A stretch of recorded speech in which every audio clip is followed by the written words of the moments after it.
तो बच्चों चलिए प्रश्न को पढ़ते हैं और समझते हैं। 4 किलोग्राम प्याज, 3 किलोग्राम गेहूं और 2 किलोग्राम चावल का मूल्य 60 रुपये है। 2 किलोग्राम प्याज, 4 किलोग्राम गेहूं और 6 किलोग्राम चावल का मूल्य 90 रुपये है। 6 किलोग्राम प्याज, 2 किलोग्राम गेहूं और 3 किलोग्राम चावल का मूल्य 70 रुपये है। तो आव्यूह विधि द्वारा प्रत्येक का मूल्य प्रति किलोग्राम में ज्ञात कीजिए। प्रश्न को हल करने से पहले हम प्रश्न के लिए मुख्य अवधारणा लिखेंगे। मुख्य अवधारणा जिसकी सहायता से इस प्रश्न को हल किया जाएगा। मुख्य अवधारणा में हम आव्यूह विधि का सूत्र लिखने वाले हैं जिसकी जरूरत हमें लगेगी। आव्यूह विधि यहाँ पर लिख देता हूं मैं, जैसा कि प्रश्न में कहा भी है। आव्यूह विधि, आव्यूह विधि से समीकरण निकाय को किस प्रकार हल किया जाता है, इसके लिए सूत्र लगता है हमारा ए इनवर्स बी बराबर क्या होता है, एक्स के। ये सूत्र आपको याद रखना है, इसी का उपयोग हम यहाँ पर करेंगे। आइए अब हम प्रश्न को हल करते हैं। तो यहाँ से मैं प्रश्न को हल करना आरंभ करता हूँ। सबसे पहले हमें मानना पड़ेगा, तो लिख लेते हैं माना। माना, यहाँ पर देखिए सबसे पहले क्या लिखा हुआ है, प्याज। तो मैं लिख लेता हूँ माना प्याज। प्याज, ठीक है, इसको हटाते हैं बच्चों, प्याज। उसके बाद क्या है, गेहूँ। गेहूँ, ठीक है, प्याज गेहूँ तथा चावल। चावल का प्रति किलोग्राम, प्रति किलोग्राम मूल्य, मूल्य प्रति किलोग्राम मूल्य क्रमशः क्रमशः ₹X, ₹Y तथा ₹Z है। ₹Z है तब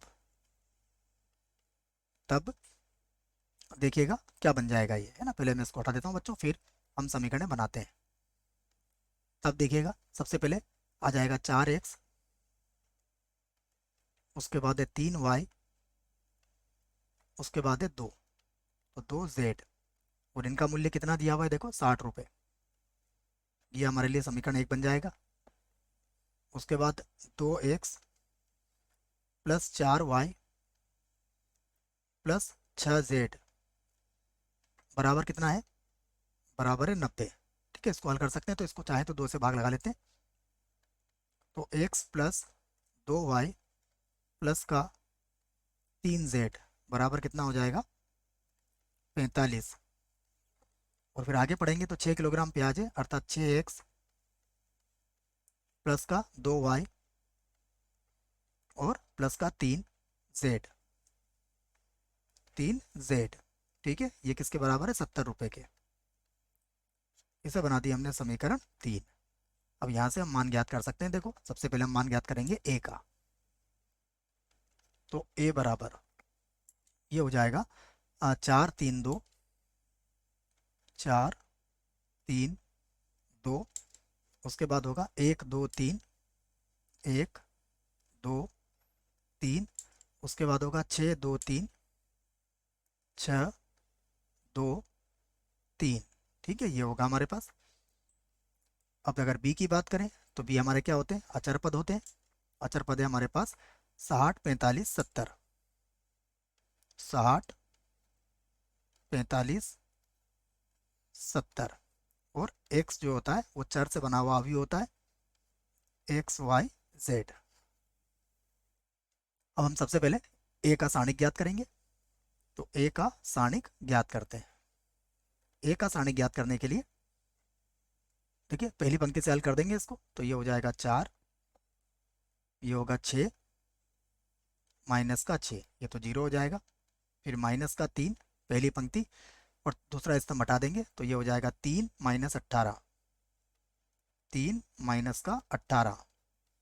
उसके बाद प्लस का 2, ये पंक्ति और स्तंभ चला जाएगा तो ये होगा 2 माइनस 12, 2 माइनस का 12।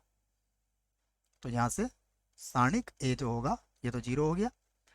18 में से 3 गया तो माइनस का 15, तो ये प्लस का 45 आ जाएगा, प्लस का 45। यहाँ पर 12 में से 2 घटा देंगे तो 10, और 10 को 2 से गुणा करेंगे तो माइनस का 20, अर्थात ये कितना आ जाएगा, 45 में से 20 घटा ही देते हैं बच्चों, तो 25 से लिख देता हूँ सीधे, ठीक है। 45 में से 20 घटेगा तो कितना आ जाएगा, 25। तो ये आ गया 25, और 25 जो है वो 0 के बराबर नहीं है, इसलिए इसलिए ए के प्रतिलोम का ए इनवर्स का अस्तित्व होगा, अस्तित्व होगा। ये हमें पता लग चुका है। अब हम इसका एडजॉइंट निकालेंगे बच्चों।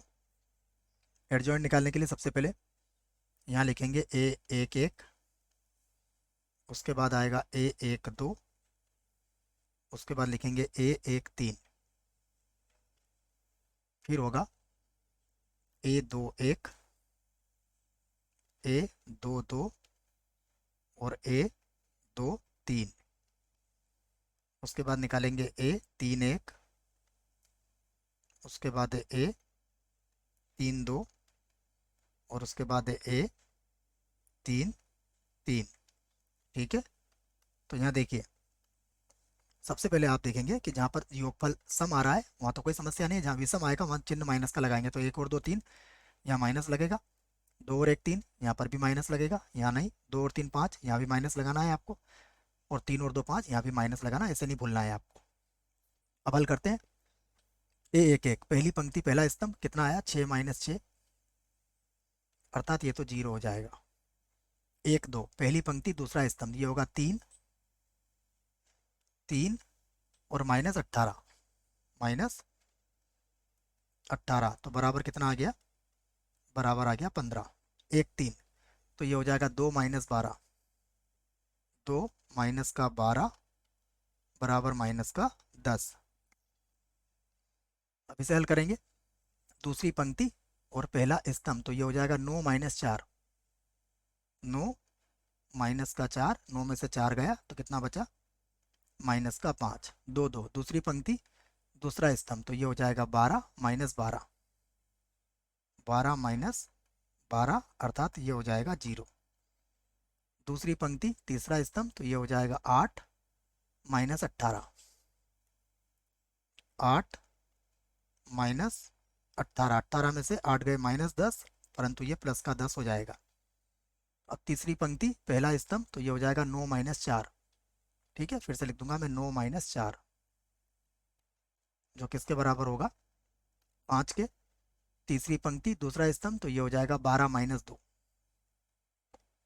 12 माइनस का 2, अर्थात माइनस का 10 हो जाएगा।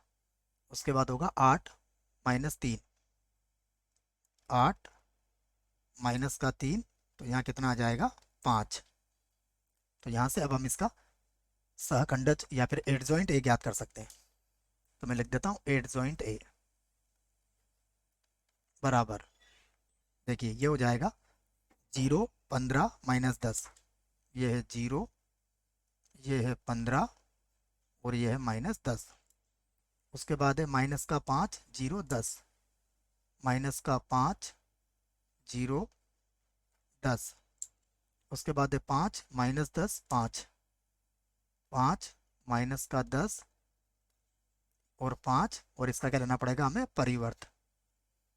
तो इसका परिवर्त हो जाएगा 0, उसके बाद 15 माइनस का 10, उसके बाद माइनस का 5 0 10, उसके बाद है 5 माइनस का 10 और 5, ठीक है। यहाँ से हम ए इनवर्स ज्ञात कर लेते हैं अब। तो ए इनवर्स बराबर होता है 1 बटा सारणिक ए और एडजॉइंट ए। तो 1 बटा सारणिक ए, ये कितना है, 25, ठीक है, 25 सीधा देख लीजिए आप, 25 सीधा, और ये वैसे ही रह जाएगा।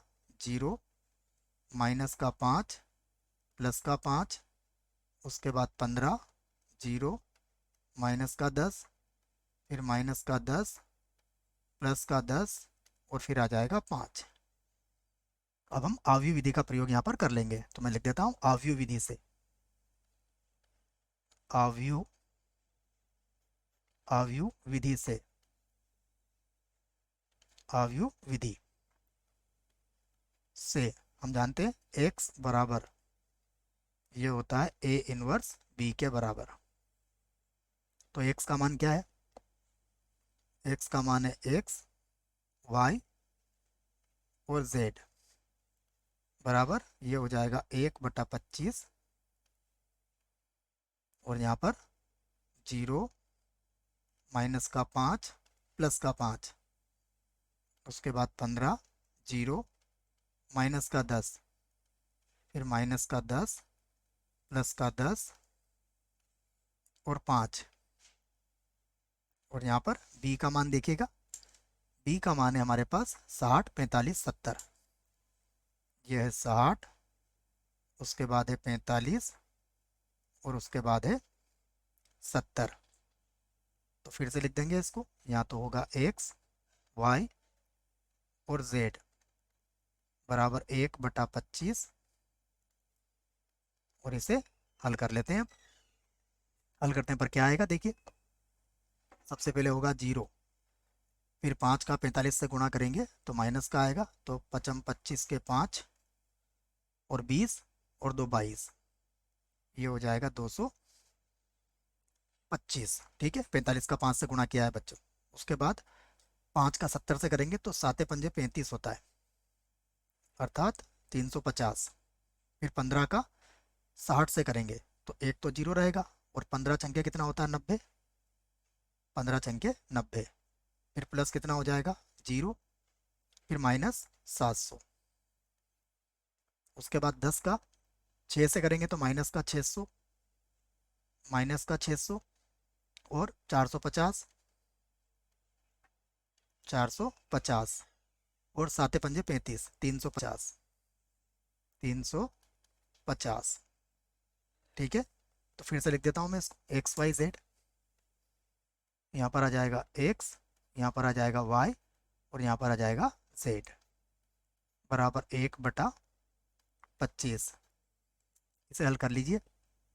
350 में से 225 घटाएंगे आप, 350 में से 225 घटाना है। देखिए 10 में से 5 गए 5, 4 में से 2 गया 2 और ये हो गया 125, तो ये 125 हो जाएगा।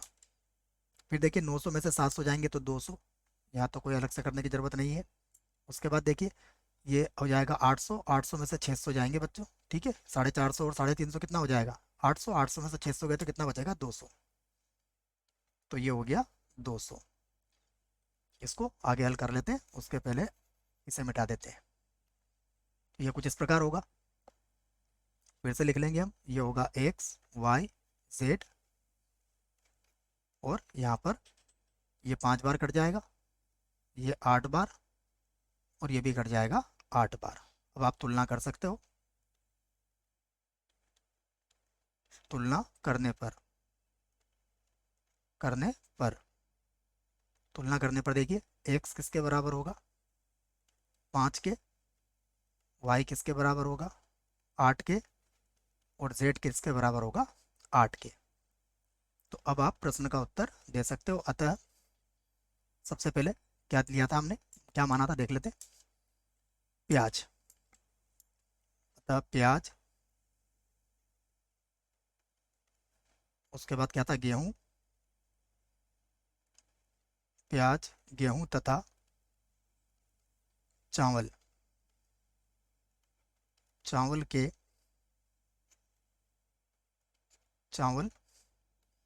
पहले इसको मिटा देते हैं बच्चों, चावल का प्रति किलोग्राम मूल्य, प्रति किलोग्राम, प्रति किलोग्राम मूल्य, क्रमशः